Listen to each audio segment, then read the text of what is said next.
advent of COVID-19 late last year, the issue of security challenge in Nigeria has been that which government at all levels have been confronting frontally with great successes. But with COVID-19, some of the citizens tend to show certain antisocial behaviors that to a large extent affect the psychosocial life of others. This is through armed robbery and attacks on innocent people, thereby leading to apprehension by the vulnerable ones. Despite the various efforts by government to alleviate the challenges, these miscreants continue to pose threat to national security. While some are yet to come to terms with the realities between hunger and death through the dreaded COVID-19. How can these miscreants be contained? What efforts should the mass media put up to help sensitize the people on the importance of the lockdown declared by the federal government and some states? Answers to these and more after this timeout.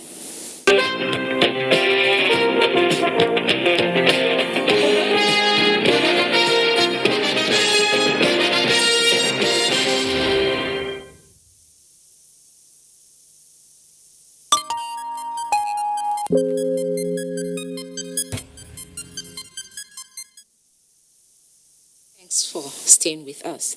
64 new cases of COVID-19 have been reported in Nigeria by the NCDC. 34 of the new cases are in Lagos, 15 in the FCT, 11 in Borno, 2 in Taraba, and 2 in Gombe. As at 11:20 p.m. on 27th April, 1,337 confirmed cases of COVID-19 were reported in Nigeria, with 40 deaths recorded. And Nasarawa State has just recorded first case of coronavirus. Governor Abdullahi Sule, who announced this in Lafia, says the index case is a female traveler from Kano who came into the state recently. All contacts of the index case have been isolated, while the patient is being treated at the Dalhatu Araf Specialist Hospital, Lafia. The index case is from Garaku, Kokona local government area of the state. President Buhari has signed proclamation order on the management of COVID-19 in Lagos, Ogun, Kano, the Federal Capital Territory, and other states in Nigeria after his national broadcast.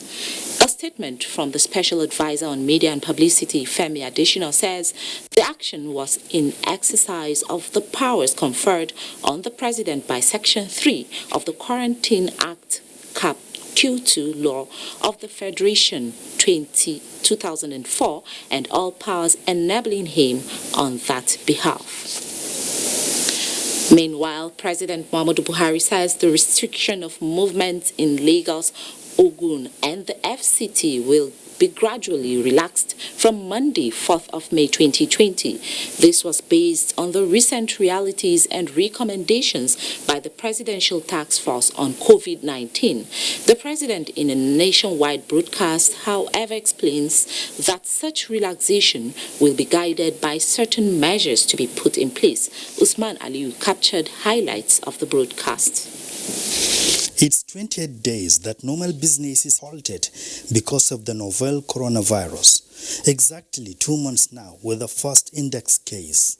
President Buhari, who speaks to the nation, said it was a difficult decision to shut down businesses, but acknowledged that the sacrifice of Nigerians did not go in vain. And so for now, as the president puts it, the situation has necessitated the government to take further decisions to jumpstart the economy, with farming activities commencing. President Buhari, who expressed optimism in winning the battle, said the success of the strategy put in place to curb COVID-19 proved that Nigerian support was the catalyst for the progress recorded. Based on the above and in line with the recommendation of the Presidential Task Force on COVID-19, the various federal government committees that have reviewed socio-economic matters and the Nigerian Governors Forum, I have approved a phased and gradual easing of lockdown measures in FCT, Lagos, and Ogun states effective from Monday, 4th of May 2020. However, this will be followed strictly with aggressive reinforcement of testing and contact tracing measures while allowing the restoration of some economic and business activities in certain sectors. But that decision comes with it other measures that will not compromise the fight to halt spread of the virus. Again, the president emphasized on the new order. For the avoidance of doubt, the lockdown in FCT, Lagos and Ogun states shall remain in place until these new ones come into effect on Monday, 4th May 2020. The Presidential Task Force shall provide sector-specific details to allow for preparations by governments, businesses, and institutions. In respect to the above guidelines, the state governors may choose to adapt and expand based on their unique circumstances, provided they maintain alignment with the guidelines issued above. Meanwhile, the commercial state of Kano, which for now is seriously battling with community transmission, is attracting special attention of the federal government, as outlined by the president. With regards to Kano, I have directed the enforcement of a total lockdown for a period of 2 weeks effective immediately. The federal government shall deploy all the necessary human, material, and technical resources to support the state in controlling and containing the pandemic and preventing the risk of further spread to neighboring states. While lamenting over rising figures of the new cases, the president explained that imported cases from other countries has reduced, but only managing those Nigerians coming through land borders. The president expressed deep appreciation to the Christian Association of Nigeria, the Nigerian Supreme Council for Islamic Affairs, traditional and community leaders for their maximum cooperation to save Nigeria. In Abuja, Usman Aliu, NT News.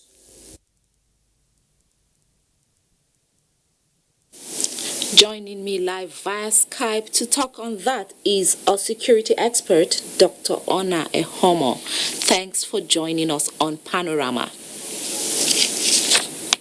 Thank you very much, Chris. All right, Dr. Ehomo, what is your reaction to President Buhari's nationwide broadcast? Well, I think it was a very good broadcast. It hit many major tunes.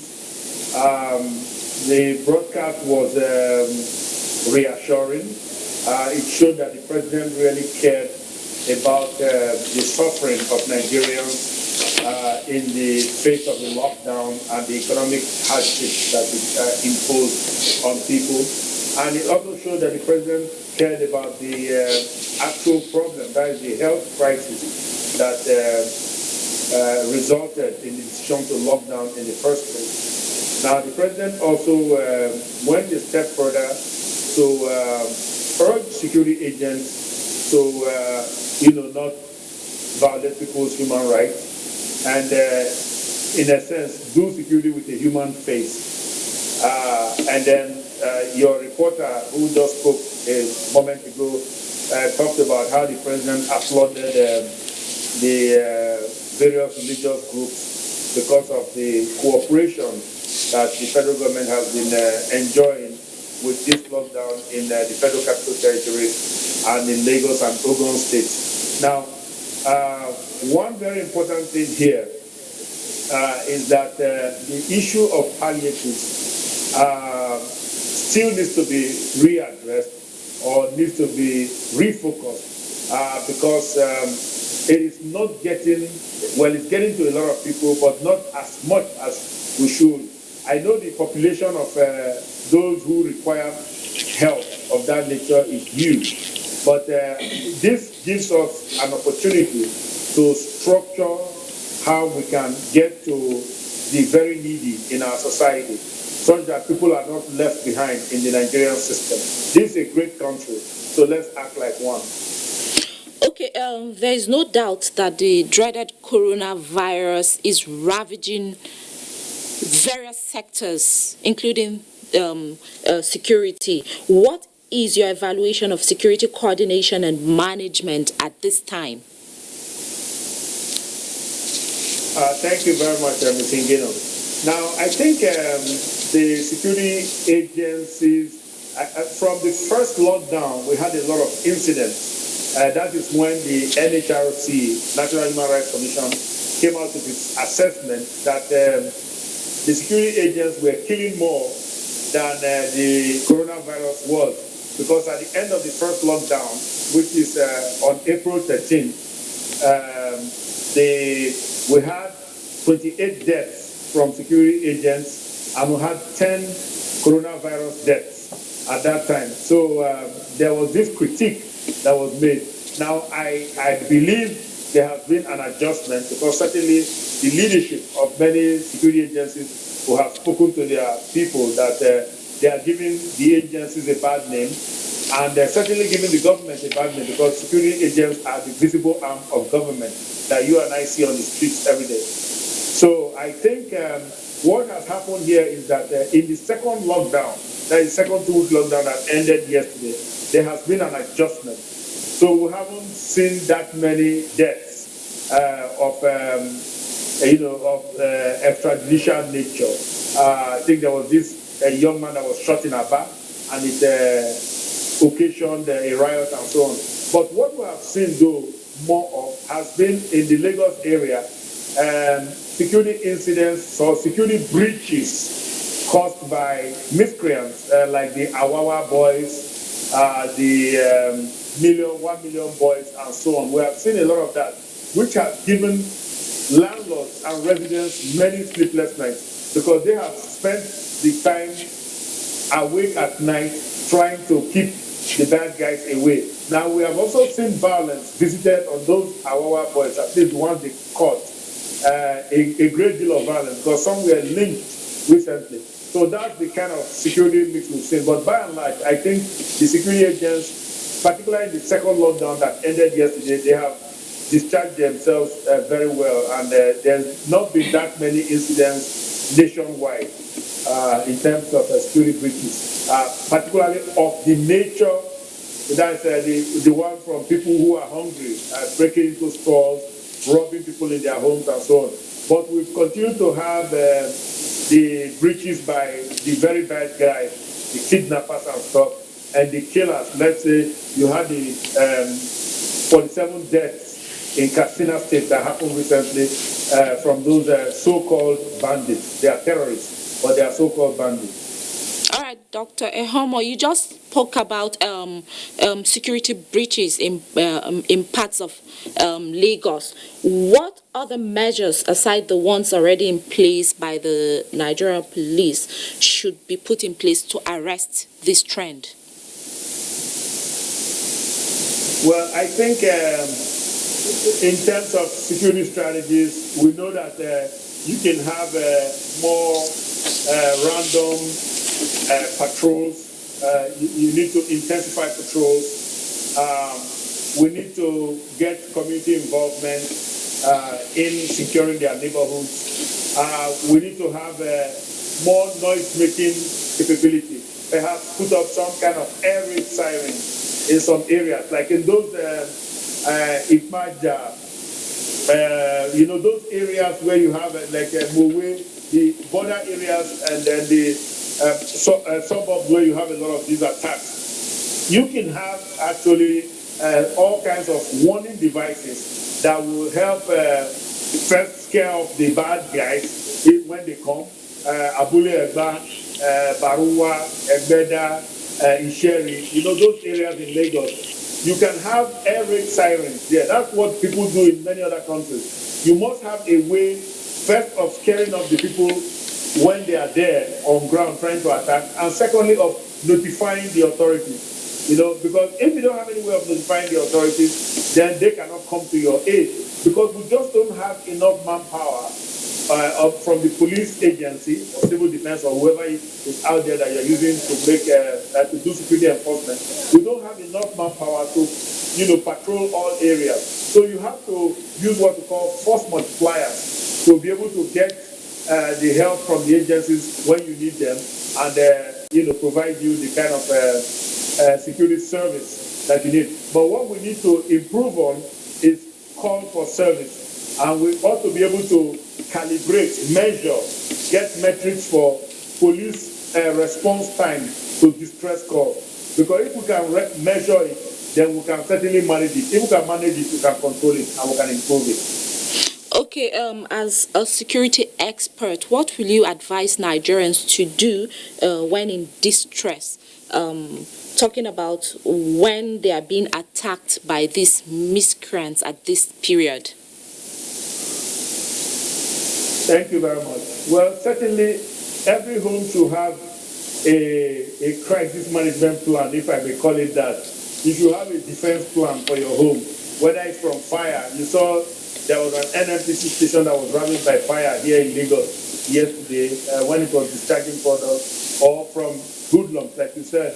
We must have a crisis management plan in our homes, such that we already know what we must do or what we should do when there's an attack. Because what aids the hoodlums most of the time is lack of coordination and lack of preparedness. It's like what has happened to the Nigerian health infrastructure. Because we're prepared for coronavirus disease, we are running around like the headed chicken trying to respond. So I think the important thing is you must have a defense plan in your home, which includes who you should call. You should have the number of your DPO or a friend of yours at the police station on speed dial. You should know your nearest police station so that you can run there. You should have a friend who is a neighbor that you can call, who will come out despite personal risk to himself to come and assist you in a distress. Now, certainly you should change your locks, know how to lock your houses, collaborate with your neighbors in terms of how you can respond as a group to security incidents in your building. Now, collaborate with all others on the street. So we have tended to become individualistic in our community, and that's why it's easy for the bad guys to isolate us and attack us. But if we start building together, like we say, if you take one broomstick, you can break it easily. But if you take a bundle of brooms, it's difficult to break. So if we begin to come together, unite, cooperate, collaborate, work together, it will become more difficult for the criminal element to victimize us. And that's the name of the game. So you must be first your own help before the authorities can come and help you. All right. In other climes, there are spontaneous responses when people are under security threats. What strategies should be put in place by authorities concerned in protecting lives and property in Lagos? Thank you, Ms. Ingino. I think the first thing is we need to get this I don't know what they have now. I think it's a 112 or 211 or 911 system in place, because that is really the basic of it. Now, we know that millions of Nigerians have mobile phones, and with that mobile phone, you can call the authorities when you are being attacked. But how can you remember 0803-333-4444? It's difficult, because when the adrenaline starts pumping, everything goes. But if you drill it into everyone, even little kids, that when you have a security emergency, dial 112, then everyone knows to do that. Now, I understand from listening to the PTF every day that I think they have the 112 number, but then they also have all these Turenchi numbers that they have up there. Now, there's no way anybody's going to remember that in an emergency. So you need to simplify what we call the call for service system, a system whereby you can call for help when you need one as a citizen, as a taxpayer in Nigeria. Now, having done that, that is why I was saying we must have a metric at the police department, at wherever it is that they monitor this call, because they are monitored all over the country, or they should be monitored all over the country. You must have a voice logging system, such that every time there's a call, the response that was made by the operator and the distress message that was given by the people will be recorded, so that there is a follow-up in terms of what was the quality of service given. Now that's number two. Number three, the actual response time. The dispatch to the street officer must be carefully recorded, and so that, and then we must know the time at which that call was cleared. So it's like what we do in private business. Anytime you bring a complaint to me, I have to ensure that we record when it came in, and whenever that complaint was cleared, we also record it, so that I can use that to know how effective we are, number one. Thank you very much. How efficient we are also. So there are two measures, effectiveness and efficiency. Thank you very much for sharing with your thoughts with us, Dr. Ona Ehomo. Thank you, madam. We now take a break. Panorama continues shortly. Coronavirus is real. Steps to avoid this pandemic. Wash your hands regularly or sanitize your hands. Keep social and physical distancing. Avoid crowded places. Stay at home unless absolutely necessary. Don't touch your eyes, nose or mouth if your hands are not clean. Avoid the spread of coronavirus. Coronavirus is real.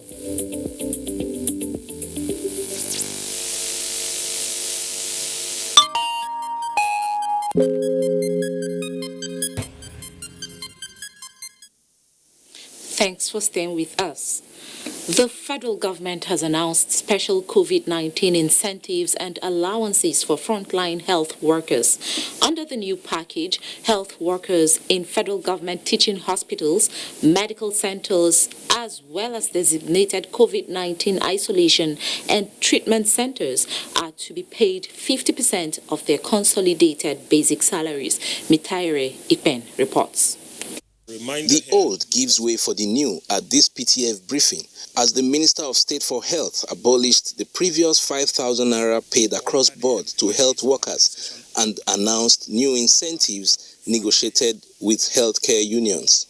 A special COVID-19 hazard and inducement allowance of 50% of the consolidated basic salary is to be paid to all health workers in federal government teaching hospitals and federal medical centers to last for the first 3 months in the first instance. B, 40% of the consolidated basic salary will be paid as special COVID-19 hazard and inducement allowance to health workers at special non-public hospitals and clinics. In the interim, government agrees to grant extension of service for a period of 3 months in the first instance for health workers retiring within the COVID-19 period. As part of the latest incentives, health workers directly managing COVID-19 cases at isolation and treatment centers will get additional 20% of consolidated basic salary as special risk allowance, while non-core medical professionals will get 10% of their basic as risk allowance.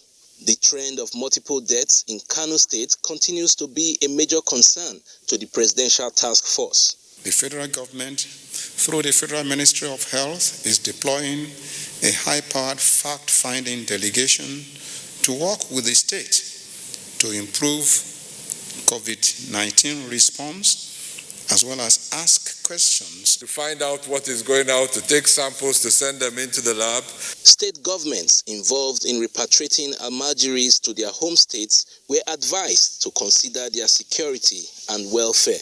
If we do not deal with the issues relating to the Almajiris, we are building an army that would overwhelm us as a people and as a nation in the future. I don't know how we can divert Empower funds for the COVID-19 response on palliatives. That is another fake news. With 2 more molecular laboratories activated in Sokoto and Zaria, the Nigeria Center for Disease Control says it is in talks with reputable firms to scale up COVID-19 testing capacity in the country. In Abuja, Mitaire Ikben, NTA News.